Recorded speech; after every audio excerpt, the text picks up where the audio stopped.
Bloggos, POW! Twisted Toxic Mutoids on the rampage? That's what it says on the back of the box anyway. So today we're having a quick go on Biohazard. Now I'm playing this on MAME through the Sega Megatech Mega Drive arcade system. So finding Mega Drive emulation a little janky at the moment, so this is the way we're going to do this. And I certainly was reminded this game existed by reading through Hardcore Gaming 101's page. Now, I'll mention some more about them in a minute, because if you haven't visited them or read any of their books, they're well worth a visit. Anyway, so Biohazard Battle. Why? It's a sideways scrolling shoot 'em up, which appears to be scrolling downwards. When shoot 'em ups scroll downwards. Yeah, Mega Drive game. I first encountered it when I bought my second Mega Drive, looking out for hidden gems. I would often go to game shops and look on the back of a box and try and identify things which I'd be interested in. This quite evidently on the back of the box was a shoot 'em up, which I love, so I bought it and was not disappointed.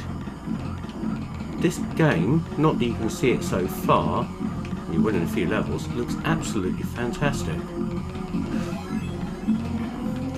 What wasn't fantastic was the selection of that weapon. Oh well. Yeah, excellent graphics in this game. So this first level's a bit sparse, but in a few levels' time we'll be able to see just how excellent it is. Some really excellent music, should I say? And it was somewhat of a pleasant surprise when I got it home and gave it a go, that it was a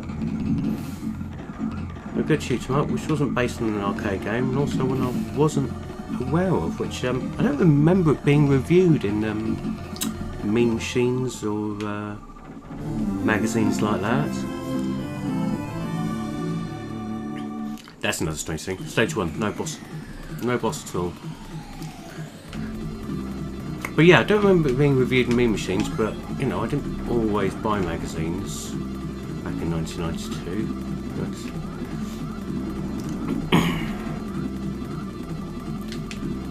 So it's scrolling shoot 'em up. You have a selection of 4 different weapons, indicated by these glowing balls floating around. The red one is the best one.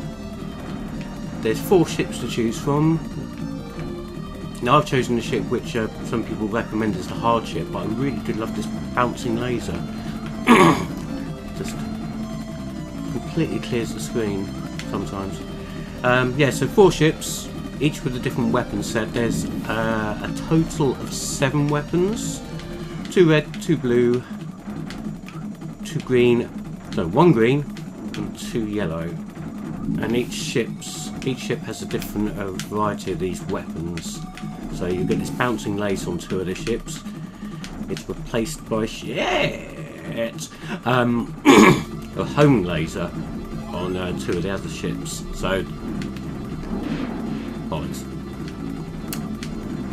So you get a variety depending on which ship you pick, to what weapons that you get when you pick up the glowing orbs of power. It's 2 players, so if I had a friend, they would be able to play 2. It's quite hectic in 2 players, I seem to remember. Oh, for fuck's sake. That was a stupid mistake. Right, there we go, boss. Oh, the other button was a R-type style beam-up attack, which is always nice.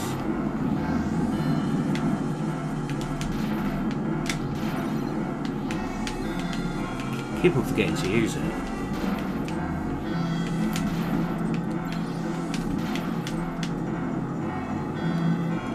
Oh, let's go for that power up.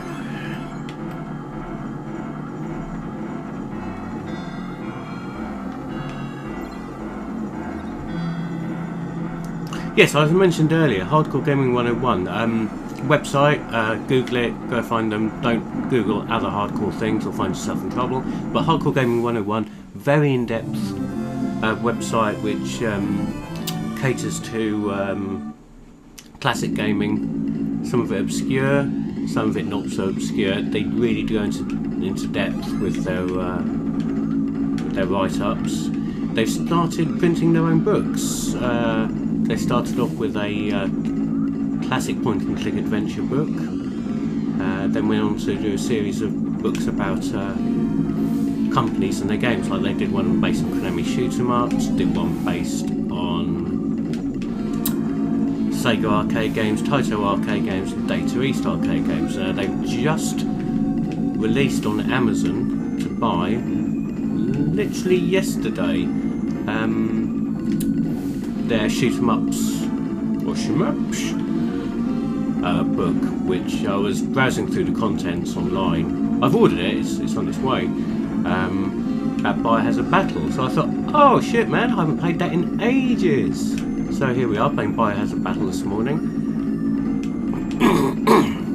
Look at that, I mean, these graphics are excellent for a Mega Drive. Absolutely brilliant. Some of the sort of centipede-y, segmented aliens on this level are truly excellent. In fact, in a moment there'll be a clearing. Here it is. In the middle of the clearing there's like a bunker with a hole in it, and what comes out of the hole I think is truly disgusting. It really looks horrible. Here it comes. Ooh, look at that. That's horrible, isn't it? It looks nasty.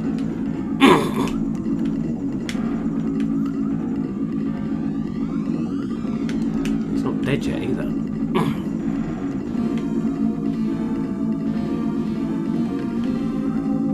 think we've left it behind though. Very organic looking game.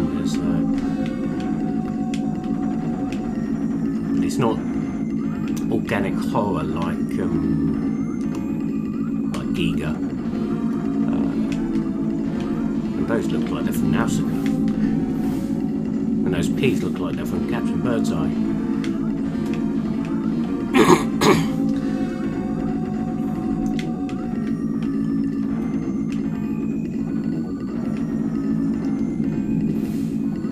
They look absolutely excellent, those centipede things. Crab thing looks a bit long though.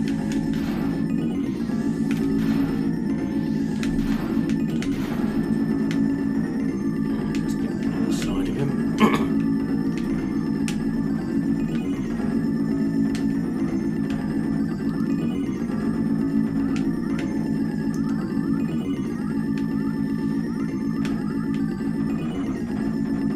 Also scrolls in many different directions, which is always nice.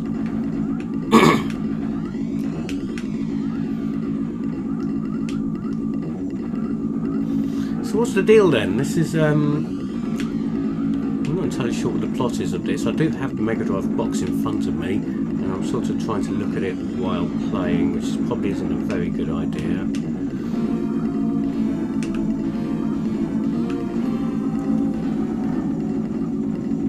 No, it doesn't give you any real idea of the plot on the back of the box. Evidently, it seems to be sort of mainly Earth-based, and this could be a case of genetic experiments gone wrong, or oh, it's those horrible, slimy bastards again. This is not the big one.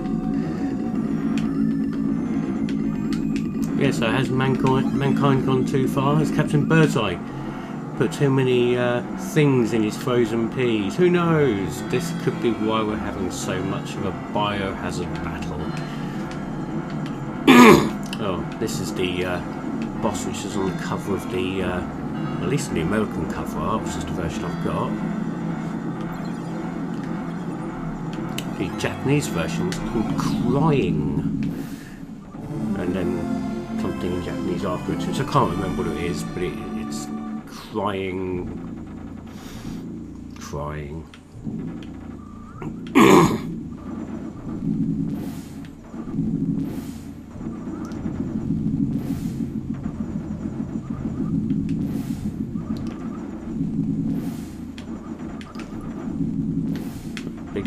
phalluses.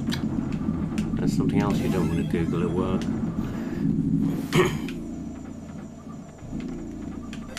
Oh, for fuck's sake.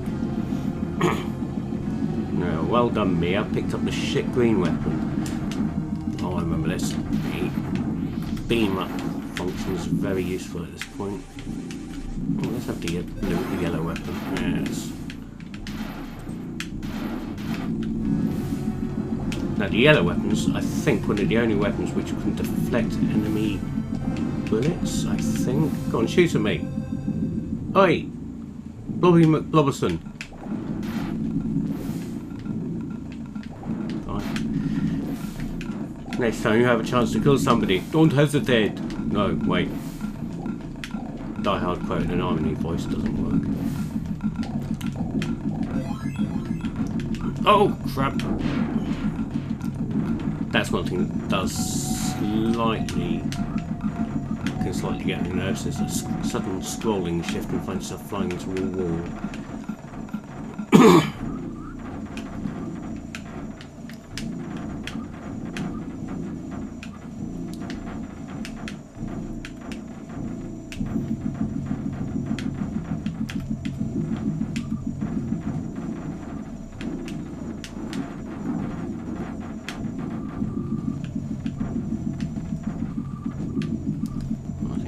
Scrolling shift in a second.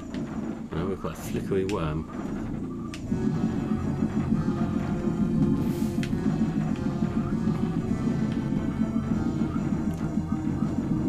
And that's not just the emulation being weird, that worm is this flickery on the real thing as well.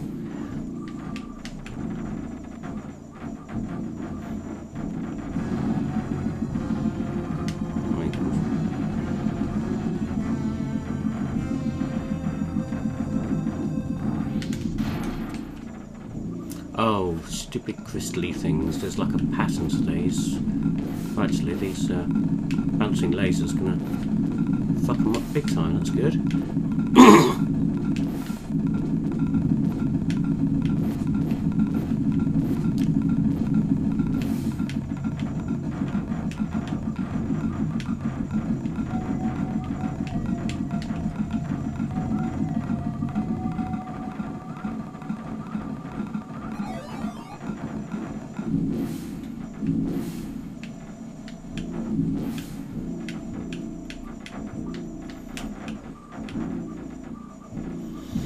Boss time coming up.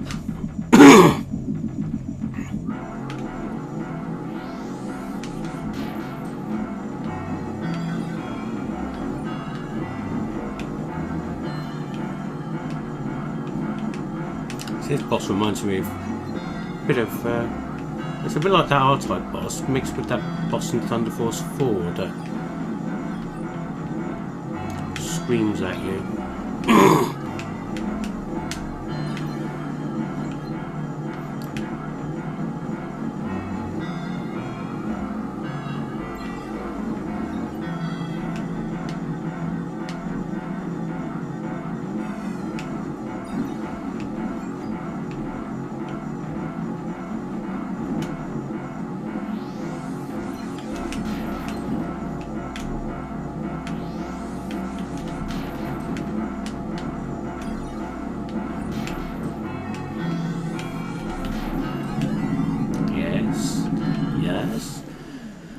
I can't remember what's next.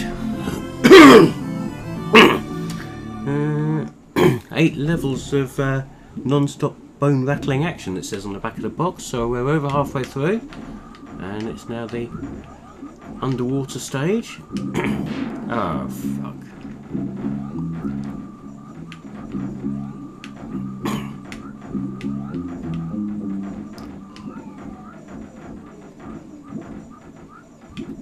Well, I hope you enjoyed last week's Random POW. I had to upload it a couple of times because I got a content ID strike for the music I use, which I thought was a... oh, shit.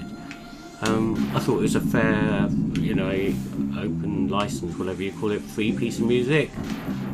Apparently it's not. And I ended up having to replace it with something else, and it was the bit at the end of the video with the gallery.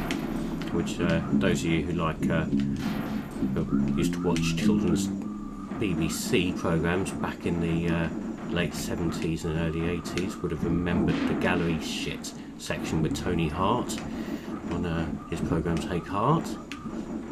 And went up. Yeah, so I used the original music for that, which is that piece from the Deer Hunter called Cavatina, which I thought was fair use.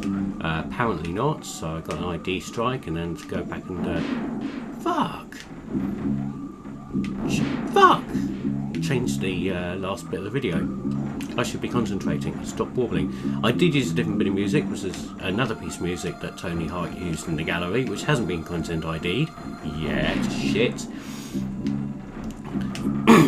Maybe I need a different weapon. This is all going to go horribly wrong now, isn't it? Oh, stupid big jellyfish bastards.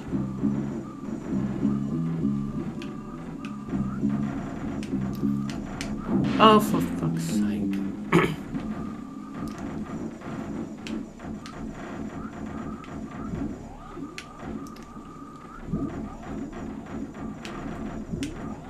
I really need the yellow weapon, I think, for this bit. I'm not going to get one though, am I?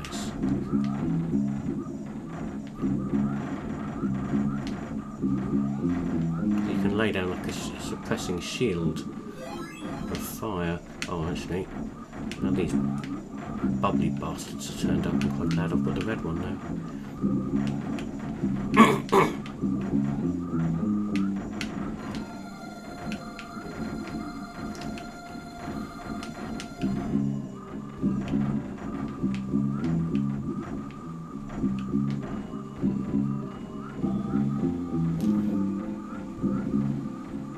Nearly boss time, I think.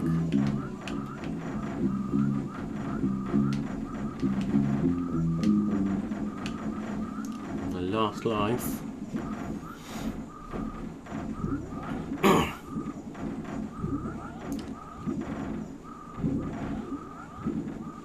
Here he comes.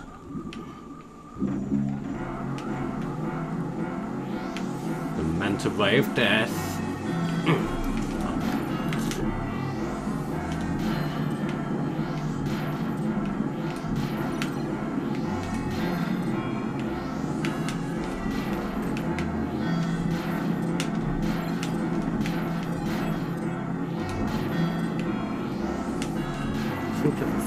I was going to say he's got a fairly predictable pattern, which I just predicted as he died. So stage 5 cleared. Coming at stage 6, I think this is the R-Type wannabe level. Yes, it is. It's the flying spaceship you have to navigate your way around as you shoot bits off level. Oh, fuck. Huh. Well, can't beat a bit of bloggo. Bye. Here, subscribe or naff off.